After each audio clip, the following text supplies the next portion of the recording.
Hello everybody and welcome to this 30-minute tech talk from Cisco today on walking the security tightrope. There's no doubt when there's a security breach happening in any organisation, it's top of mind and it hits the headlines. Every organisation has to look to how they protect against this moving forward. They have to think about how they protect their organisations, but at the same time they don't constrict their organisations, they don't put too many barriers in place that organisations can't grow, can't flourish and can't drive the productivity improvements they want across their businesses.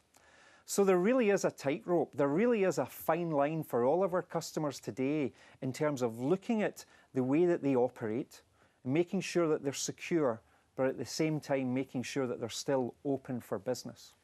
So this is a tightrope we're going to talk about today. I'm delighted to be joined by Kevin Regan, who's sitting beside me here. Hi, Kevin. Hello, everyone. And Kevin's one of the product managers within our security business group. We'll also have some insights from an interview that Kevin conducted earlier on with Rohat Mehra, who's the Vice President of Infrastructure at IDC, and he has some great insights into what's happening in the security marketplace today. So why don't we kick off and have a look at this in a wee bit more detail. The biggest challenge, as we mentioned earlier on to our customers today, is probably the advent of mobile, the advent of cloud, and what's now happening with IoT. Every single one of these is having an impact around increasing the attack surface that our customers can be compromised around. Gone are the days of us being able to build a brick wall, a security wall around the network. We have to think differently around how we protect our organisations. You know, people are carrying many devices to connect to the network, and they want to connect to the network both on wired or wireless infrastructures, from home, from Starbucks, or from whenever. People are not just connecting to data center applications, corporate applications that sit in the data center. They're connecting to cloud-based apps. A lot of the apps are mobile and sit in the cloud or sit in the internet, and they're important for people to be able to use and consume. And now we're moving to a world where it's not just devices that are connected to the network, things are connected to the network. And the advent of IoT and sensors and everything else is having a fantastic impact in terms of the threat potential that exists out there for our customers today. So how do we take advantage of all of these great things, but at the same time protect ourselves properly against them? Protection is key here because this is becoming an industry. This is becoming something that, many people are focused on trying to compromise. The days of the occasional virus that came out that we had to deal with and think about are long gone. We've moved through the low-end phishing attacks that weren't very sophisticated to a world where hacking became an industry. And actually with APTs and cyberware now, it really is the forefront of industrialization that our customers have to think about to try and protect themselves against security.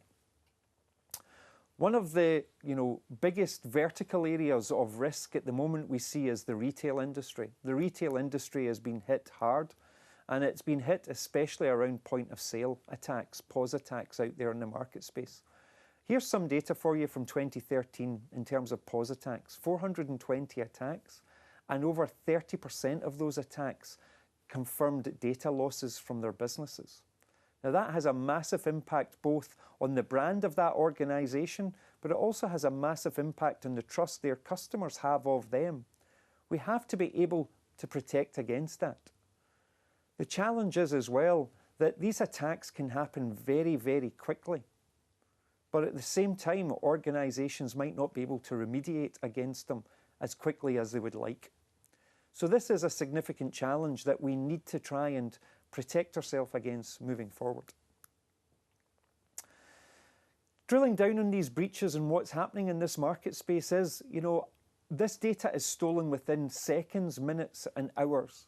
But unfortunately, these attacks are not detected within seconds, minutes and hours, and are certainly not resolved within seconds, minutes and hours. A lot of these attacks, over 50% of these attacks, remain unresolved for months. People might not even be aware that the attack has happened. So there's a lot of work that needs to be done in terms of our ability to really understand what's happening and can we protect against these things in a more persistent way and in a more proactive way. As we move forward, what we're having to do now is think about how we protect our customers in different ways. We're starting to think about how we layer security to be able to protect our customers. And one of the great advantages Cisco has in this market space is one of these layers is the network itself. And being able to turn on features and capabilities in the network is a significant advantage for our customers that can be delivered via Cisco. And we're going to examine some of these differentiators in a bit more detail with Kevin later on. But to look at the cyber attack marketplace, to look at what's happening in that marketplace in a wee bit more detail, I think what we should do now is cut to conversation, Kevin, you had with Rohat a few weeks ago, just in terms of the marketplace and what's happening. Let's have a look at that video. Hello, everyone. Thank you very much for joining our webinar. My name's Kevin Regan. I'm a product manager in the Security Business Group here at Cisco. And I'm delighted today to be joined by Rohit Mehra of IDC. Hello, Rohit. Hello, Kevin. Glad to be here. Thank you very much for joining us. I wanted to ask first if you could highlight and discuss any particular cybersecurity challenges you're finding with organizations and customers at the moment. What's top of mind for you? Sure, Kevin. I speak to customers across different sizes, different verticals, and I'm continuing to hear that the security threat, the security, all the issues around security vulnerabilities basically are not going away. In fact, if at all, as we get more and more applications online, as we embark on this journey to greater use of cloud services and applications, they just continue to increase. Essentially, as you mentioned, the enterprise attack surface continue to increase. Let's start with mobility. Sure, we've had this trend around BYOD with us for a while now. Certainly, we are moving to the next phase of BYOD. But the threat vector around mobility continues to increase, and we are seeing this across the board and across various geographies as well. It's not limited to a specific sector or a segment of the market, right? In conjunction with mobility, as the market has embarked on this an affinity, we see IT see a lot of affinity with cloud applications and services.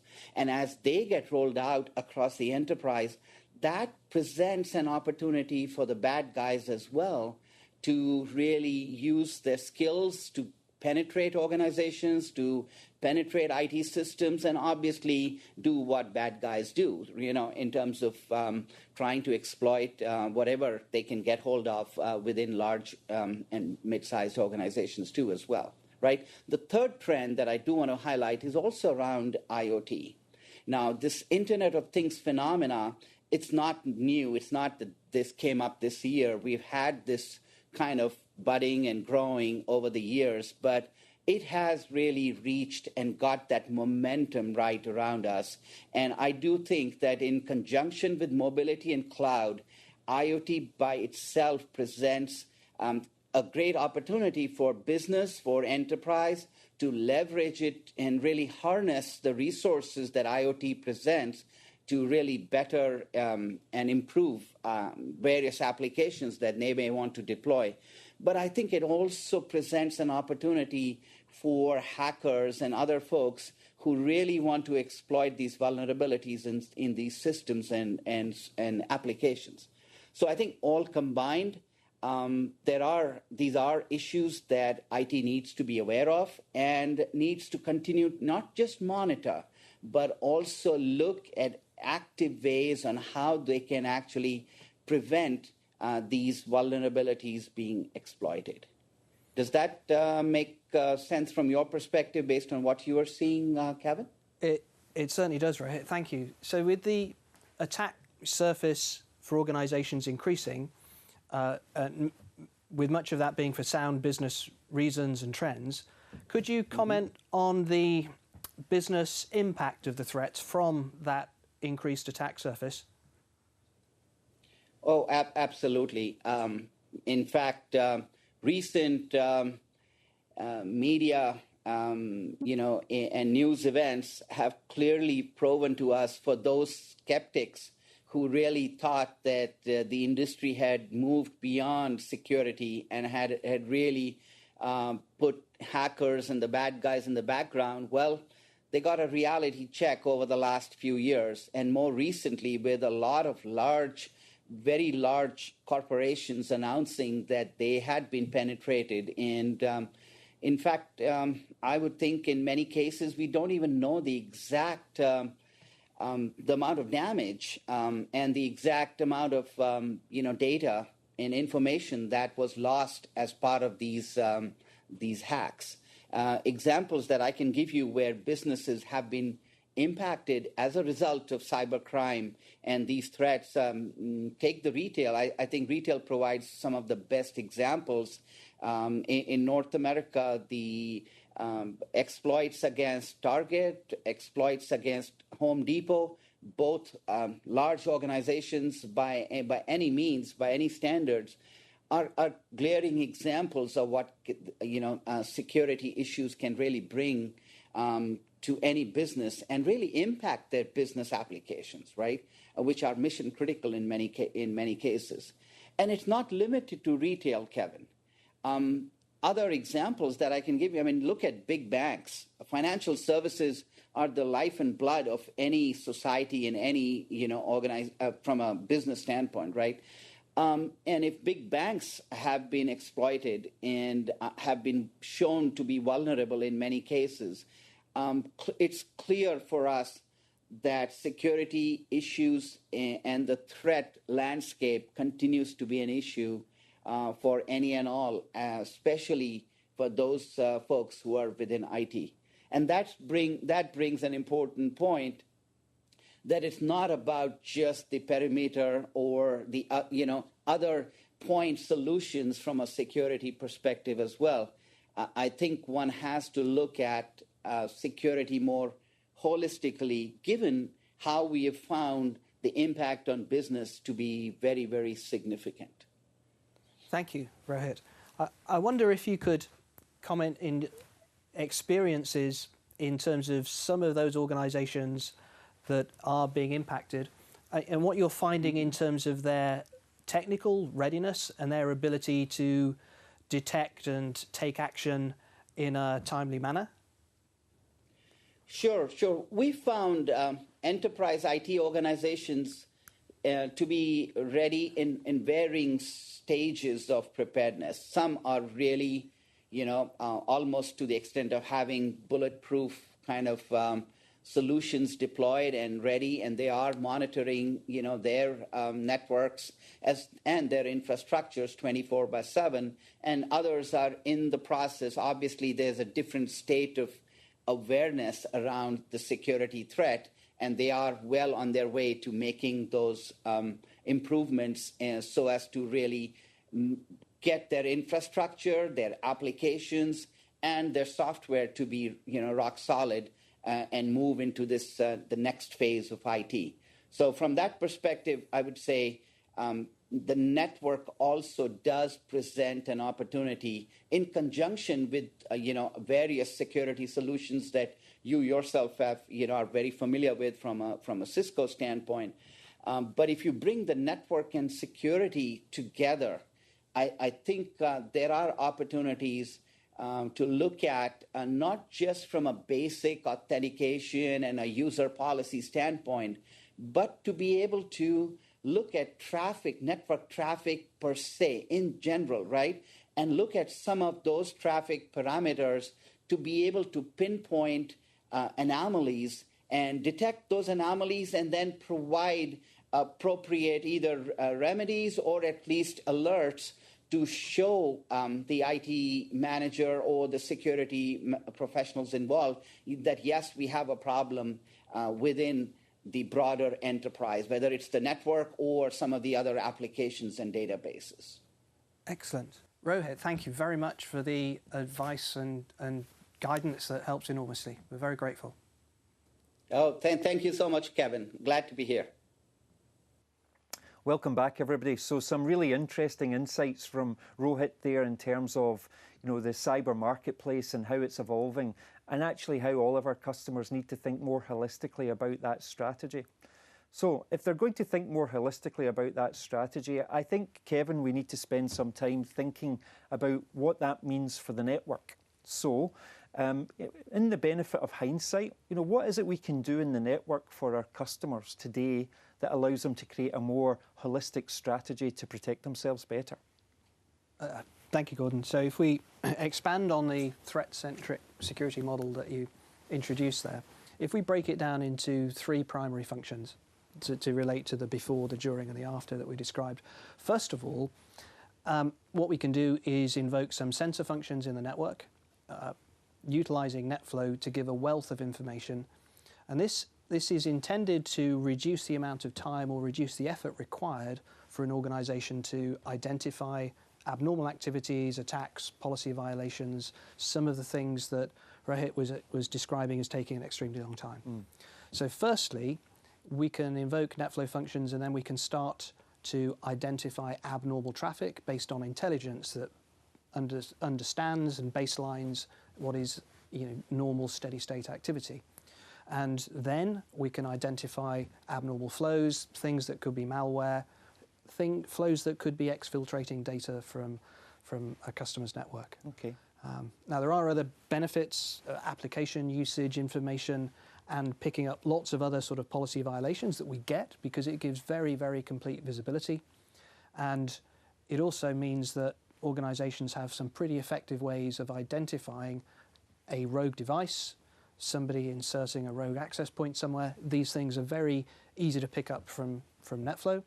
And given how many organizations have very open networks, some customers use them very effectively to identify things that are being introduced into their environments.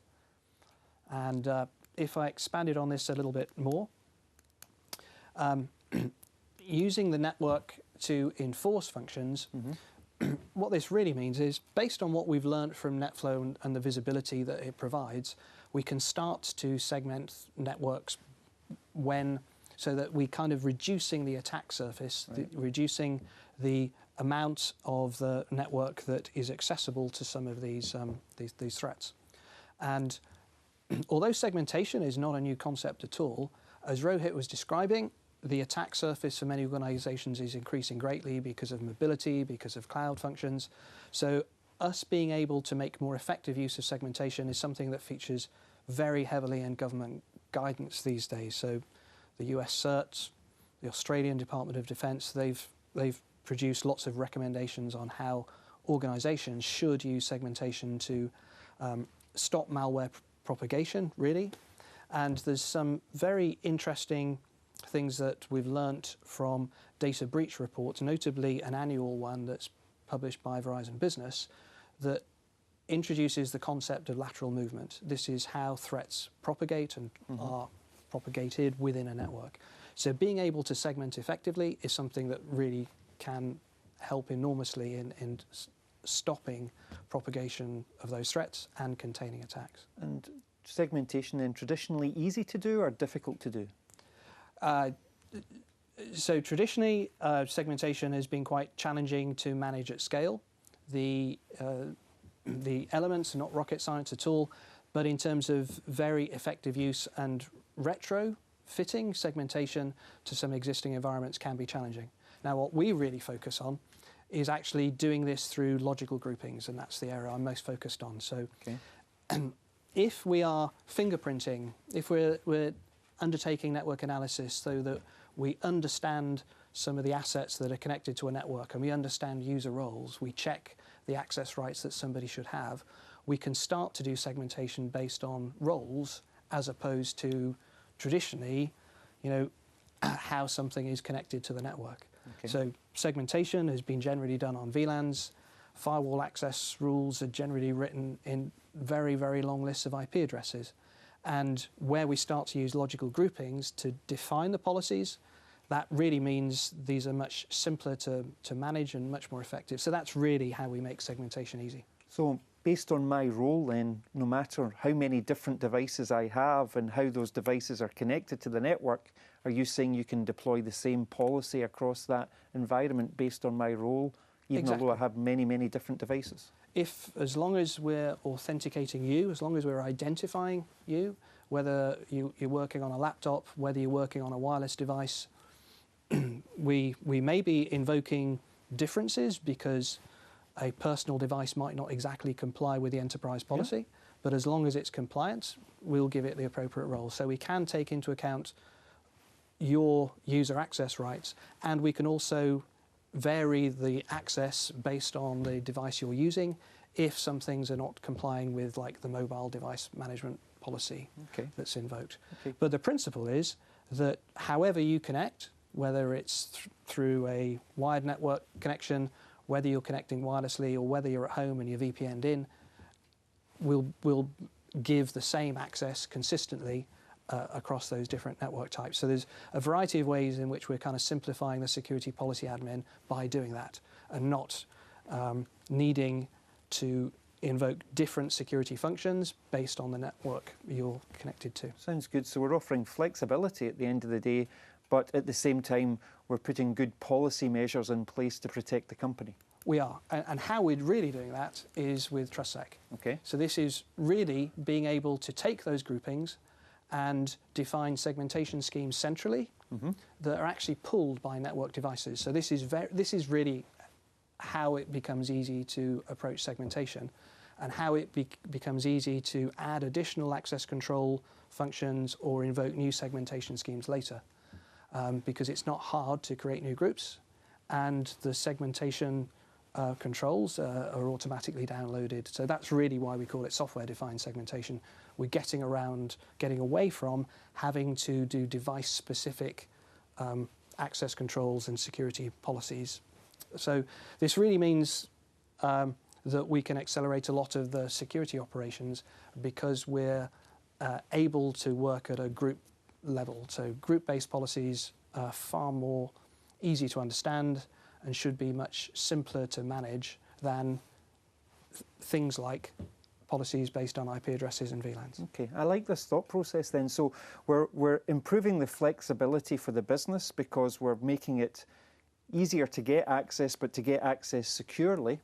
And it looks like we're making it easier for the IT operations and security operations to administer the security across the network as well. Can you give me some examples from an IT point of view in terms of the impact that that's having? So some of the things that are most easy to understand about the operational process are like the quantity of adds, moves, changes to policy that people need to implement.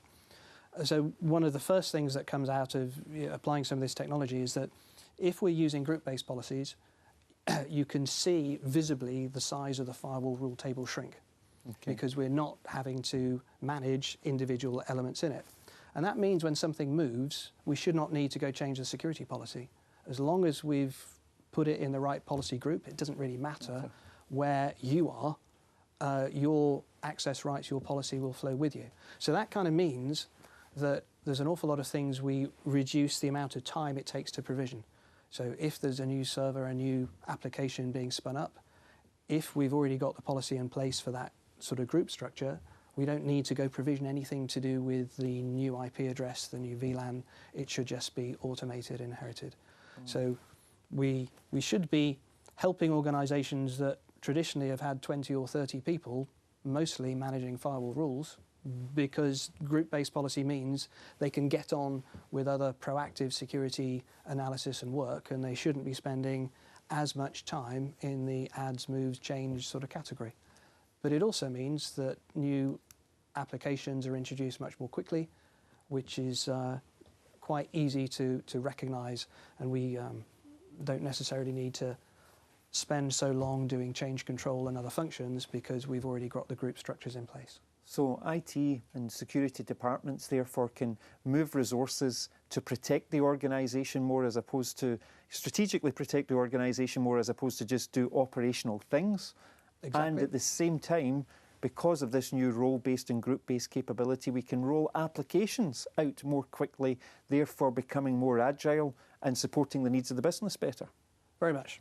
And the agility also comes in where there are new types of applications, new categories of things, or new user communities that need to connect to an environment. So many customers have struggled with things like merger and acquisition, integration of the security functions, and what we're really doing with these group-based policies and functions is making it easy to identify the assets, define rules around them, and then implement policies and change them more easily.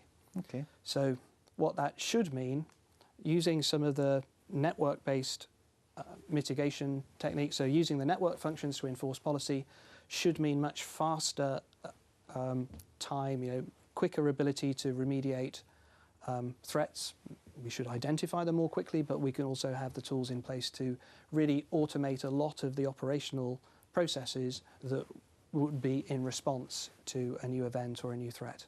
So the group-based policies save an awful lot of provisioning and configuration effort. They also make things much easier to understand, and this is really a concept of an abstraction layer that we're providing with these logical groupings.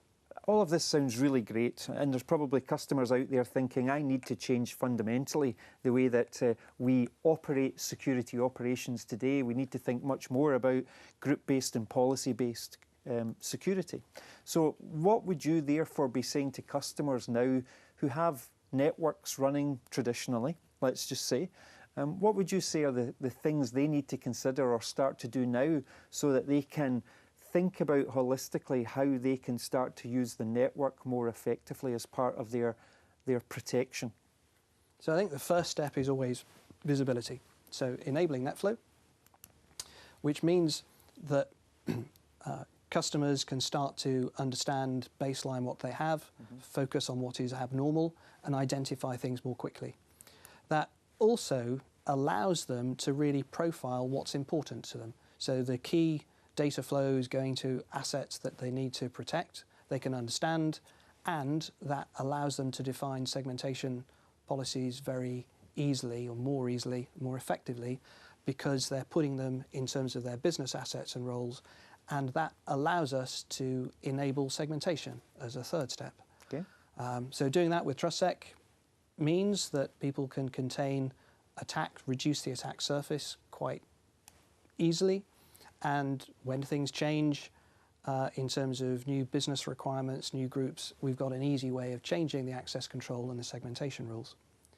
And with the NetFlow and the logical group functions we're talking about here, what we can also then do is share that information, share that context, as we call it, with other systems and tools that customers have for monitoring and logging and reporting purposes. So we add more information, richer information then becomes available for organizations to look back on and have a better feel for what's going on in their environment. And if those 4 steps are in place, the 5th becomes much, much easier, which is really to be able to take more effective mitigation actions when required. So some things have been very difficult for customers to do because of complexity. And with the steps we're taking here to remove some of the complexity from the operational model, then invoking mitigation actions when required is much simpler. Sounds really exciting, and as many IT organisations are constricted by operational costs, in the way that they've traditionally done things, but at the same time having to move faster for the business because the business wants them to move faster. Here is a logical way that Cisco can help our customers operationally manage security in a far better way than they've ever been able to do before. Yeah, and hopefully save them a lot of time in the process and put them in better posture for future threats and future trends. Thank you. Thank you. So everybody, what I hope you've been able to see today is really that there is no need to have barriers that constrict the business. Absolutely, we need to put in place barriers to protect against cyber attacks. But at the same time, this can be done logically and can be done in such a way that you can enable the business to turn on applications, to turn on capabilities on any device, and to do that with the peace of mind you know that you can mitigate and protect against risk. There's no doubt risks are increasing, there's no doubt the attack surface is increasing, but it's time to think holistically about how you protect against that, and it's time to think about how the network can help you do that in a way that it's never been able to do it properly before. I hope you've really enjoyed this session. I hope we've helped you a little bit walk that tightrope a little bit easier around cybersecurity and how you deal with that in your own organisation. Thank you for joining us today.